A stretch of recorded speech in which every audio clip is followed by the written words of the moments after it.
In this video, we're going to start to look at the question number 2 to find the goodness of fit from our regression output and interpret it. So if you didn't watch the video related to question number 1, you should do that because in that video we learned how to developing the regression output. So without that output, you cannot finish the rest of the question. So here, given you already got the regression output, we're going to focus on where to find our R-square. Okay. So to find R-square, we're going to focus on the first table here. So the first table called the regression statistics. Under the regression statistic, you are able to identify this value, which is called R-square. So that is the R-square we're going to use. Okay, question number 2. The R-square is equal to 0.9801. And then we usually convert to percentage, 98.01%.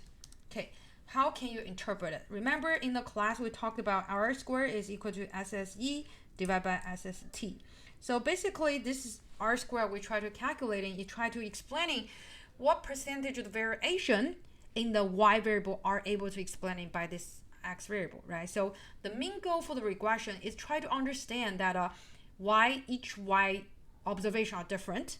So can we using another variable to explaining those differences? Okay, so therefore when you're interpreting the R-square, you will say 98.81% variation in PCE can be explained by the SPIC 96. So the common mistake I saw a student make is that first of all, forget about the keyword variation. You need to have that because we are not using the X variable to explaining the Y variable completely. We only focusing on the variation. The second is I saw the students flipped the Y and X variable. That is not right. Okay, so we try to explain the variation in Y. Y variable is our target.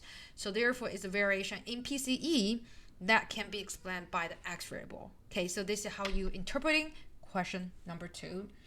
Okay, now we can move on to question number 3. So basically, this model is working really well. This sample model working well. Next, we're going to move on to look at, hey, is this model can be used to use this model to understand the whole population? Remember the sample data we have here. Let me pull this out. Okay, our sample data is from 1959 to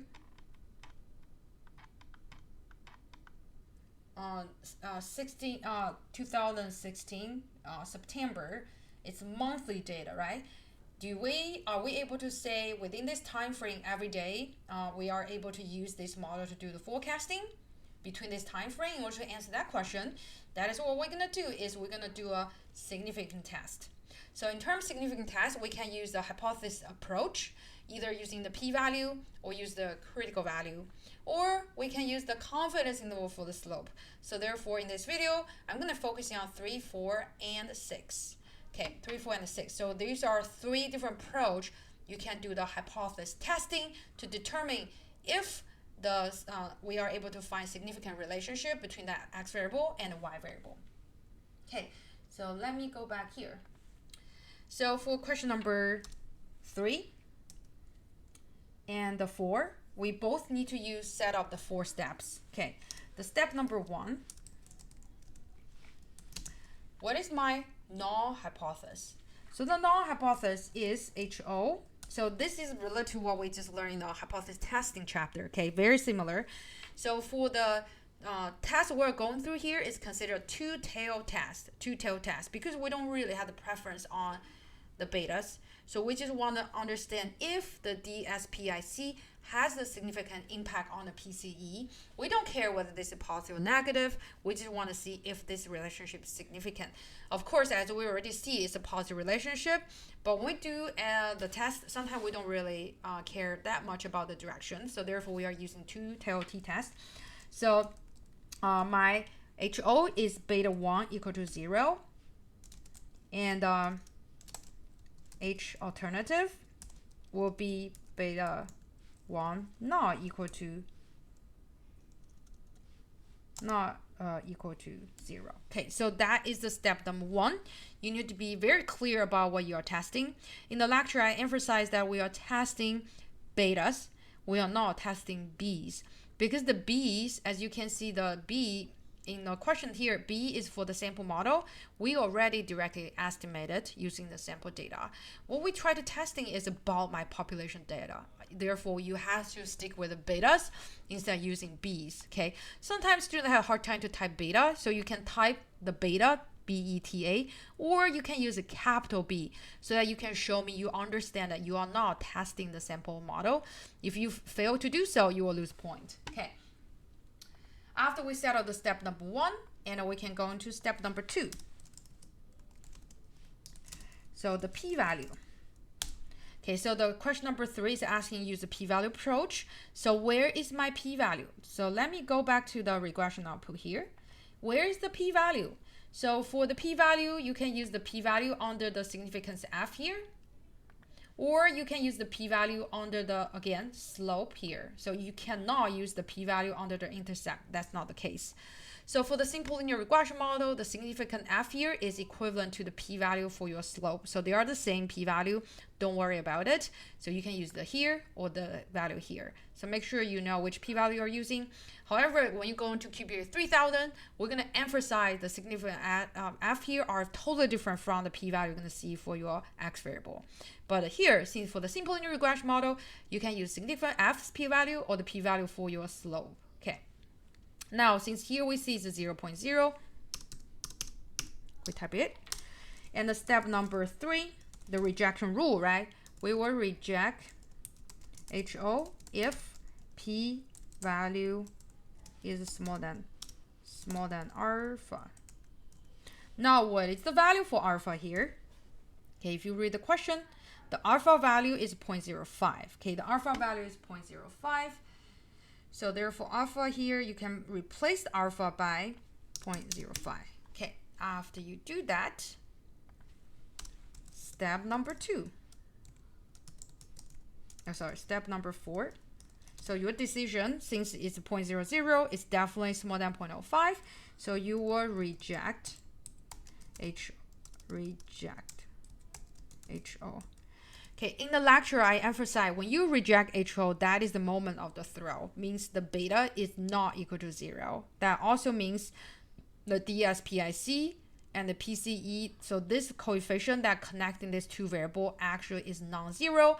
That means as DSPIC change, the PCE will definitely change. So that in another word, if you reject HO, it is a good news. So therefore, DSPIC 96 has a significant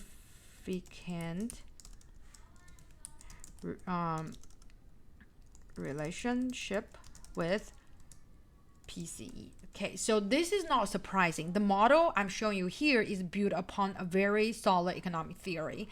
So there is a 100% relationship between disposable income and the consumption. Therefore, we find it too statistically. Okay, so this is the one approach you can use to test the significant relationship. So the other approach I'm introducing here is called question number 4. Instead of using the p-value approach, we are using the critical value approach.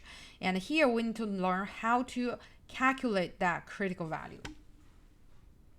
Okay, so first of all, the step number 1 still gonna be the same. Okay, the step number 1 still the same. Beta 1 equal to 0 and the beta alternative is not equal to 0. Okay, step number 2.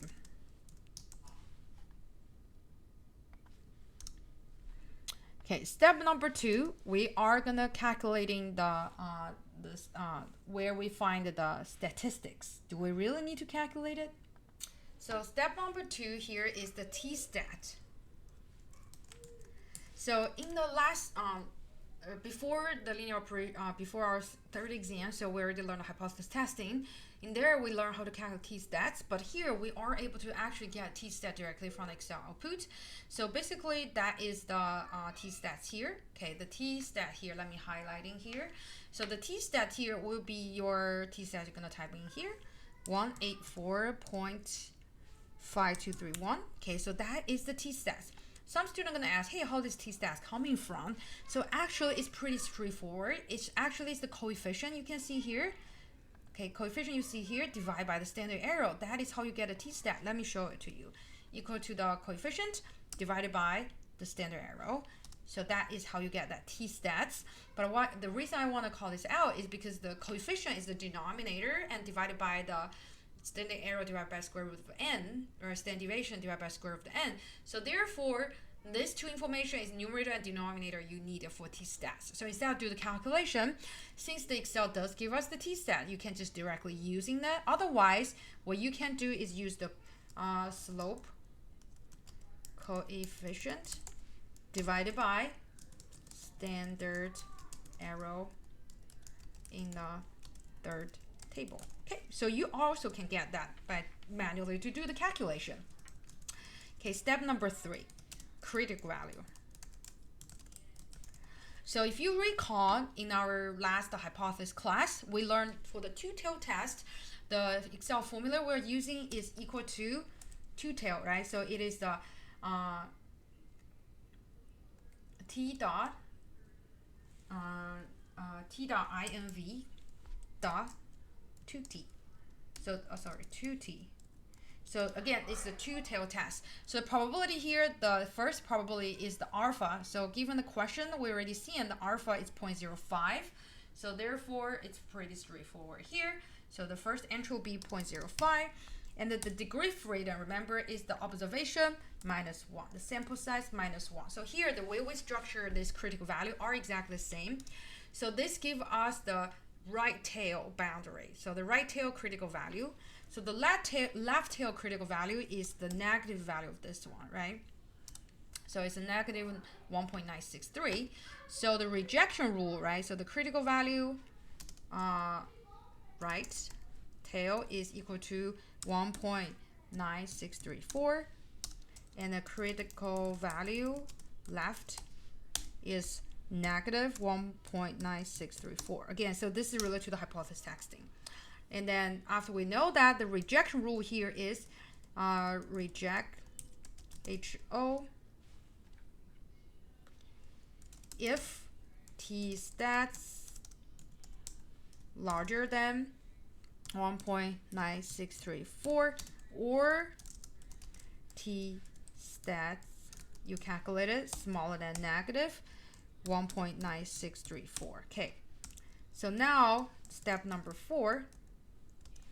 If you look at here, the t-stats is 184.5231, and then it is definitely is larger than 1.964. Therefore, you are receiving the same conclusion as question number 3. Okay, that's why I said this is just a different approach. You should get the exactly same conclusion.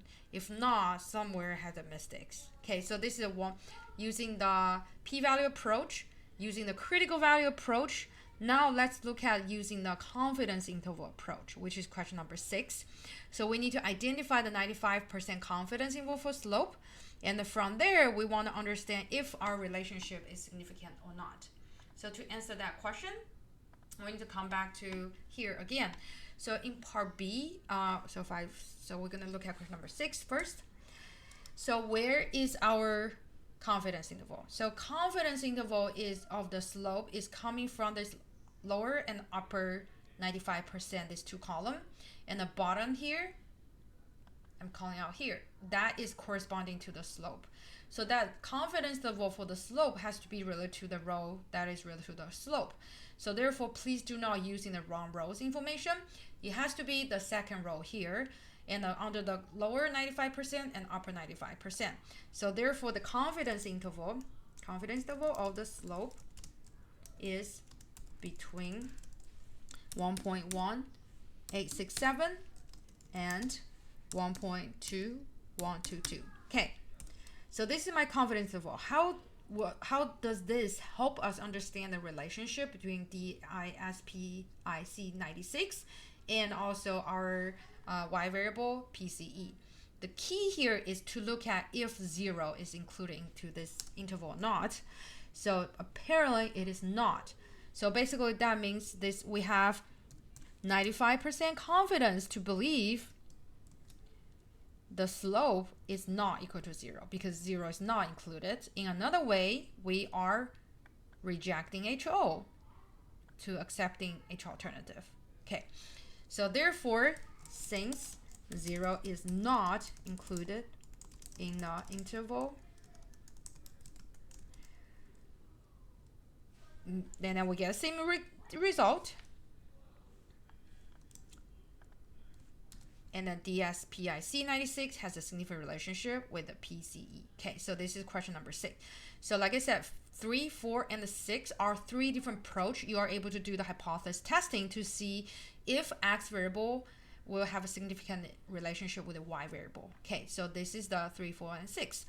Now, again, I'm going through here to just show you how to get an answer. If you don't remember why we focus on 0 here, you should rewatch the lecture video where I give you more explanation why we only focus on 0 here. So here we'll mainly focus on where to find those statistics from Excel output. So I highly recommend you to revisit the lecture video to understand why. Again, here only focus on where to find them on Excel output. Okay, now the last question we left is question number 5. Find the variant decomposition, SSR, SSE, SST. So we introduced these 3 terms when we are introducing R square, right before introducing R square. So basically SST equal to SSR plus SSE. Sum of the square arrow, sum of the square arrow equal to sum of square total arrow, and sum of square total arrow equal to sum square regression plus sum square arrow. Okay, so where are they? Where can you find them from Excel output? Okay, let's come here. So that is coming from here. So there is one table called ANOVA table. Under the ANOVA table, there's one column called SS. So those 3 SS are corresponding to SSR, SSE, and SST. So basically, SS regression here is my SSR. Okay, so the first number here is my SSR. Okay, so this is question number 5. Okay, SSR equal to this. And then the second number here is SS residual and is equivalent to SSE. And then the last one, SST, is coming from the last one, SS total. Okay, so that is the end of this question. So you are, instead of manually calculate SSR, SST, especially if you have a lot of data, it's very infeasible. It's best way just directly coming from the regression output. You are able to identify SSR, SSE, SST. Now, again, we already know what is the value for R squared. Let me just show you one more time. So if SSR equal to, given what we learned in the lecture, SSR actually equal to R squared equal to SSR divided by SST. So let's see, are we able to get in the value for R squared here? So it's equal to SSR divided by SST. Here they go. So we got exactly the same number as we saw on R squared. It's not surprising because that is how we structured R squared. The coefficient determination, R squared, the measurement that we use to measure the goodness of fit. Okay, now remember, go through this Excel file, this practice question, help you on the final exam. And also save this Excel file you walk through, because in this week's attendance check, you need to submit this Excel file. I want to see the second tab called the reg, because I know the answer I already shared with you in sheet 1, but I also want you yourself developing this result. Now I want to see the reg tab in your Excel file. And good luck with your learning. Bye.